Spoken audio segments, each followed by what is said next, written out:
أهلا بيكم وأهم أحداث الحلقة 19 من مسلسل جعفر العمدة. أحداث قوية جدا، ياريت تفرحوني باللايك والاشتراك في القناة وتكملوا الفيديو معانا لحد الآخر. بعد ما شفنا إن كان في واحد ماشي ورا جعفر طول الوقت وهو في المطار وبيستنهز فرصة إن هو يتلهي عن الشنطة بتاعته، وفعلا بتجيله الفرصة على طبق من فضة. وبيقوم جعفر وبتقوم ورا منه عايدة وبتتكلم معاه وهو بيتكلم معاها. هو بيقول لها المفروض ما كنت سبت البيت بعد اللي سمعته منك عن وداد، وإن أهلي اتبعترت كرامتهم في الأرض. في الوقت دوت الشخص ده بيستنز فرصته بإن هما الاتنين مشغولين عن الشنطة بتاعتهم وبعيد عنها، وبيفتح الشنطة وبيحط فيها بودرة وبيقفلها تاني. وطبعا اللي بيكون عامل كده أو اللي ورا الشخص ده بيكون شوقي فتح الله وكمان كارم فتح الله، وبيكونوا عايزين يلبسوا جعفر العمدة أي تهمة بحيث إن هو ياخد تأبيدة ويدخل السجن. ولما جعفر بيسأل في المطار الحاجات ديت بتاعت مين، بينكر وبيقول لهم ان الحاجات ديت مش بتاعتي، وكمان بيقول ان اكيد ديت مدسوسة ليا علشان خاطر حد يعني عايز يعمل فيا فخ. وبيقول كمان ان عايدة طلقته علشان خاطر ما ياخدوهاش معاهم وتتحبس معاهم.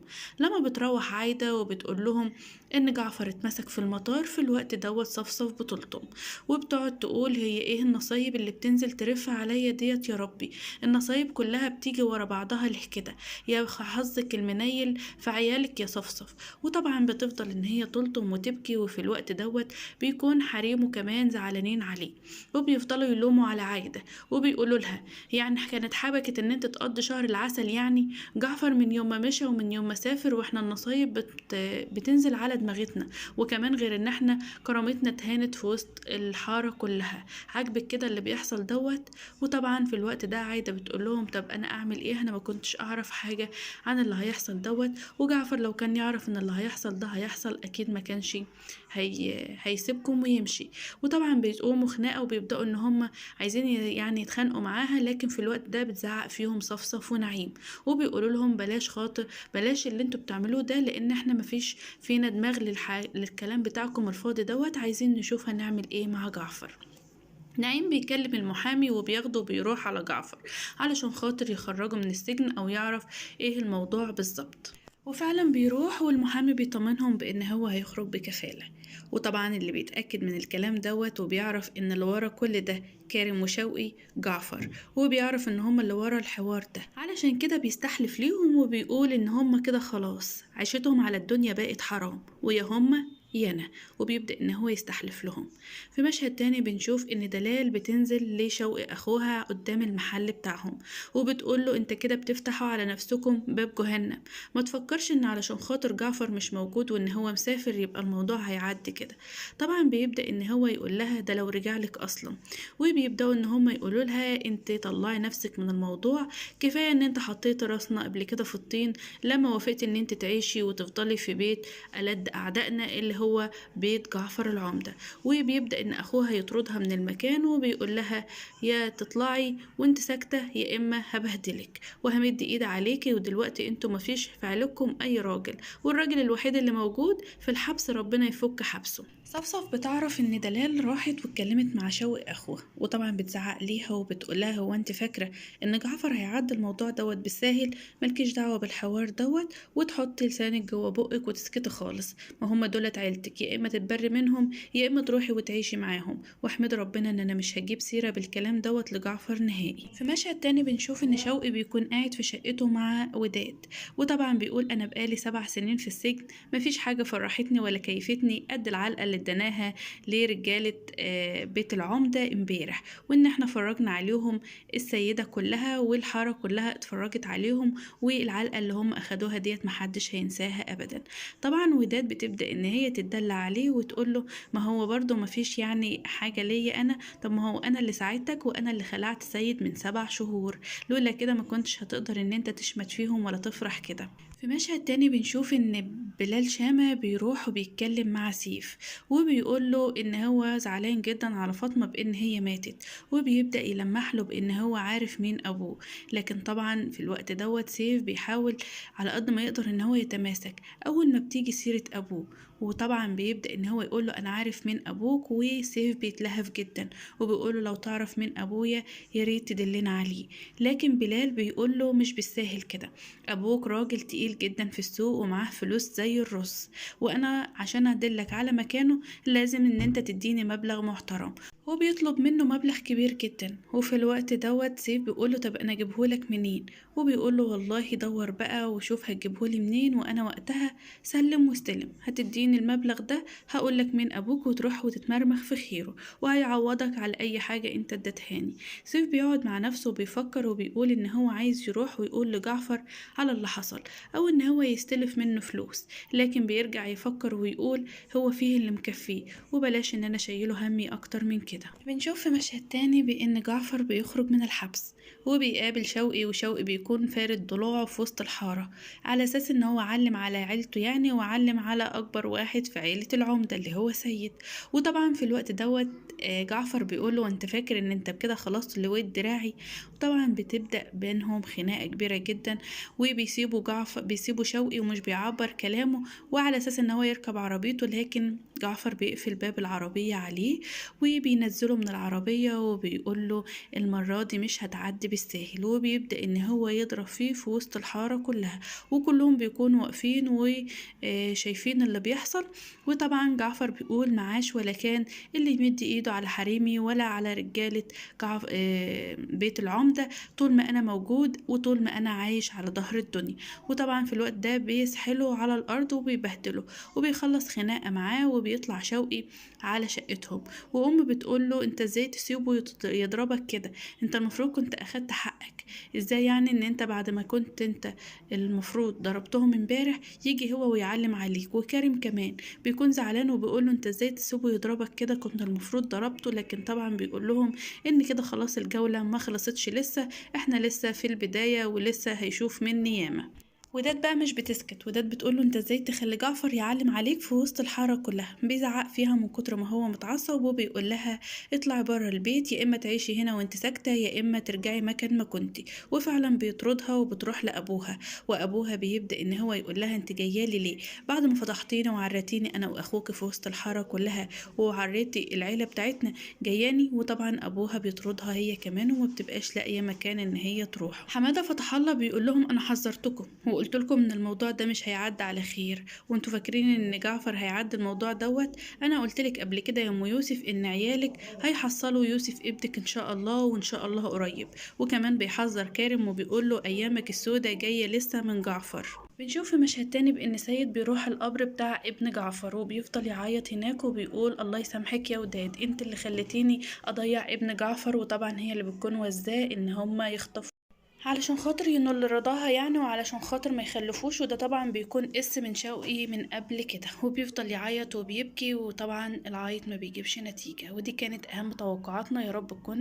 اما بقى عن احداث الحلقة الجديدة اللي ملحقش يسمعها، بنشوف فرح وداد وشوقي، وبيجي سيد وبيقوله انت بتتجوز مراتي. سيد شوقي بيهزله راسه وبيقول له اه، وبيقول لها انت ازاي تتجوزي واحد تاني يعني وانت على ذمتي؟ بتقول له هو انا ما قلتلكش يا سيد، مش انا يا اخويا خلعتك من 7 شهور؟ قالت لا. قال لها ازاي؟ وطبعا كله بيتفاجئ، وبتقول له انا خلعك من 7 شهور. بيقول لها يعني انا بقالي 7 شهور عايش معاك وبعشرك في الحرام؟ وبيكون متفاجئ جدا، وبيفضل سيد شوقي يضحك عليه. وكمان بيكون امه اللي هي ام يوسف عماله بتضحك كمان وفرحانه جدا هي وكارم. واللي بيكون كمان زعلان من الموضوع دوت هو ابوهم حماده فتح الله، لان ما كانش يعرف حوار زي ده. بيجي نعيم وبيقول لها انت فاجره بجد، انت فاجره، انت خلاص ما بقيتيش مننا ولا من لحمنا ولا من دمنا. وطبعا هي بتقول له خليك انت يا كلب سيدك وملكش دعوه بيا. وطبعا بتهين اخوها، واخوها بيكون السيد بيكون عايز يهجم عليهم يعني ويضربهم. لكن في الوقت دوت بتيجي امه وبتحوشه بعيد عنهم وبتقول له تعالى يا اخويا تعالى. ونعيم بياخده وبيدخلوا على جوه، بتقعد تلطم صفصف وتقول هو ايه اللي جرى، ايه اللي حصل، ده بنت كلبه، ده بنت واطيه، انا كنت عارفة ان هي واطية بس ما تكونش الواطيانة للدرجة ديت يعني، وان الموضوع يوصل للدرجة دي وكده. وطبعا في الوقت ده بيخش سيد علشان خاطر يجيب السلاح وبيقول ان انا هقتلهم ولازم نخلص عليهم. لكن نعيم بيوقفه وبيبدأوا كلهم يهجموا عليه، وبيقولوا له طب بس اهدى وطول بالك واستهدى بالله.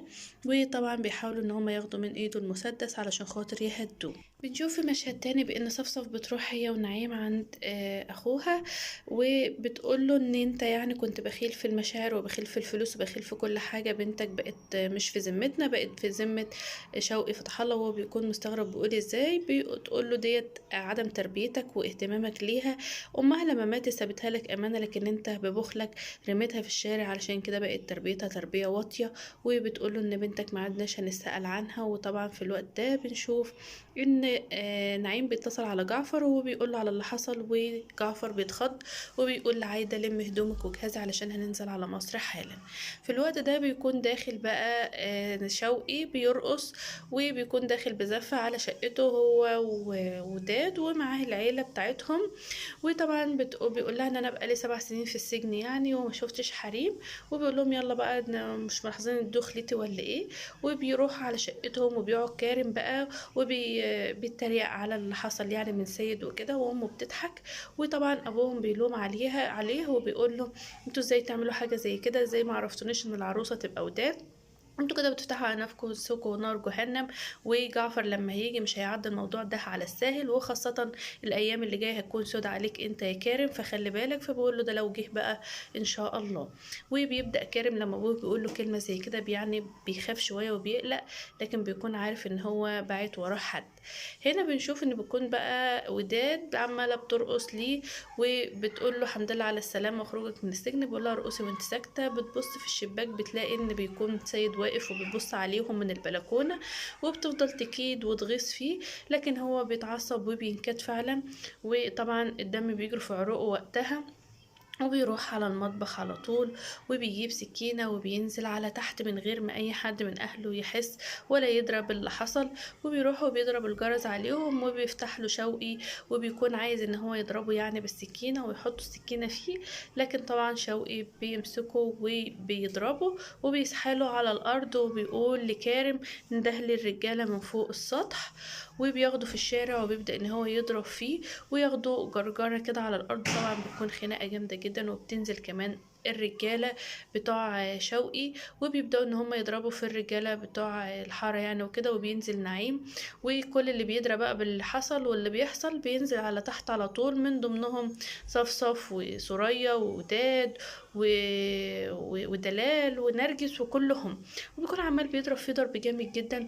وطبعا سيد يعني علشان هو يا عيني غلبان مش قادر ان هو يعمل اي حاجة، فبينزل نعيم وبيبدأ ان هو يضربه وبيقول له انت جرأت وتمد ايدك يعني على حد من عيلة العمدة. بتنزل الرجالة بقى وبيبدأوا ان كلهم يضربوا في بعض، ونعيم بيقوم بالواجب لكن برضو مش بيقدر عليهم كلهم. وبيبدأ ان هو يقف في الشارع شوقي ويقول ان انتوا مكانكم يا عيلة العمدة من هنا ورايح على الارض. وكريم بيقول اي واحدة فيكم اي ست حريم هتفتح بقها بكلمة انا هضربها. فبتيجي صفصف بقى وبتكون عايزة تضربه يعني وتقول له كده، لكن بيجي ابوهم حمادة فاضل وبيحجز بينهم يعني، وبيلم الرجالة بتوعه بيقول لهم يلا يا صيع امشوا من هنا. وطبعا بيبدأ يلوم على عياله وبيقول له خلي بالكم ان انتم من ساعة وقت ما يجي جعفر هتبقي يا ام يوسف بيأجل كلام لمراته يعني بيقول لها عيالك هيحصلوا الاتنين هيحصلوا يوسف ان شاء الله لما يجي جعفر. بنشوف ان جعفر بيكون رايح المطار وبيكون ماشي ورا منه حد، بس جعفر بياخد باله وبيشوف ده في المراية بتاعة العربية. بتكون قاعدة صفصف وعمالة تلطم وتقول انت ازاي تنزل لهم، ازاي تقل من قيمتنا كده. وبيكون نعيم متعصب جدا وبيقول احنا لازم نتصل على الرجالة وينزلوا يضربوهم ولازم ناخد حقنا. لكن طبعا بتقول له ما تعملش اي حاجة غير لما جعفر يجي. وبتكلم جعفر وبتقول له الحقنا يا جعفر احنا اتبهدلنا من غيرك، احنا استحالنا واتضربنا وبقينا البانة في وسط في بق السيدة كلهم. وبيقول لها ايه اللي حصل، بتبدأ ان هي تحكي له. وطبعا كل ده وده بيكون ماشي ورا منه مراقبه علشان خاطر طبعا يحط له بودرة في الشنطة بتاعته. وبيكون بيجري يعني في المطار، ونعيم بيكلمه وبيقول له انا هتصل على الرجاله خليهم يجوا وهنضربهم يعني ونرد كرامتنا. فطبعا جعفر قال له ما تعملش اي حاجه غير لما اجيلك يا نعيم. قال له ازاي كده، قال له اسمع بس كلامي. وطبعا نعيم ما بيكونش عايز ان هو يعني يسكت، لكن جعفر هو اللي بيسكته وبيقول له طيب ماشي مش هعمل حاجه غير لما انت تيجي. في شقه فاطمه بيكون قاعد سيف وداير يقرأ ليها قرآن وبيبكي لأمه. بيجي بلال وبيحاول ان هو يقعد يخبط على الباب ويرن الجرس، لكن سيف بيكون سامع وما بيكونش راضي ان هو يفتح لأي حد خالص، وبيكون قاعد حزين جدا على أمه. هنا بنشوف ان جعفر بيكون قاعد في المطار، وقاعد جنب منه الراجل اللي هو بقى هيحط له البودرة، وبيقوم وبتقوم ورا عايدة بتقول له ايه اللي حصل، في ايه؟ قال لها عيلتي اتهانت في وسط السيدة كلها واتضربت واستحلت على الأرض. عرفت بقى في ايه؟ طبعا بقى في الوقت ده بيكون قاعد الراجل دوت وبيقرب من الشنطة بتاعتهم وبيحط لهم بودرة في الشنطة وبيقفلها تاني وبيسيبه وبيقوم، وبيرجع جعفر يقعد في مكانه هو وعايدة. والراجل ده بيروح يقول للأمن ان الراجل اللي هناك ده يعني معاه مخدرات وكده. وفعلا بينتقل المشهد على سيد بيكون قاعد وحزين جدا، وامه بتقول له طول بالك، اخوك لما هيجيب لك حقك. قال لها طول عمري وانا قاعد ومطول بالي، وكل مره اخويا بيجي وبيجيب لي حقي وانا حاطط رجل على رجل. المشكله ان انا حقي نعم بيجي، بس بكون انا عايزه انا اللي اجيب حقي. انا طول عمري وانا اللي صغير، انا ليه انا اخويا هو اللي كبير في كل حاجه، في التجاره وفي الفلوس وفي الكلمه. انا كبير سن. كنت دايما بحمد بقول لربنا هو انت ليه يا رب ما خلتنيش انا الصغير في السن، على الاقل كانت هتبقى هوينه عليا شويه. وبيقعد يعني زعلان وبيعيط، لكن امه بتقول له الموضوع مش موضوع مين اللي يجيب حق مين، الموضوع ان كبير ولا صغير مش هتفرق، المهم ان العيله نفسها ما تتهنش. في الوقت ده بيكونوا قاعدين ومستنيين جعفر يجي، لكن بيجي الولد ده وبيقول لهم ان جعفر ما جاش في الطياره. بيقولوا يمكن في الطياره فاتته. قال لا، ما انا شفت الكشوفات ولقيته ان هو جاي على الطياره.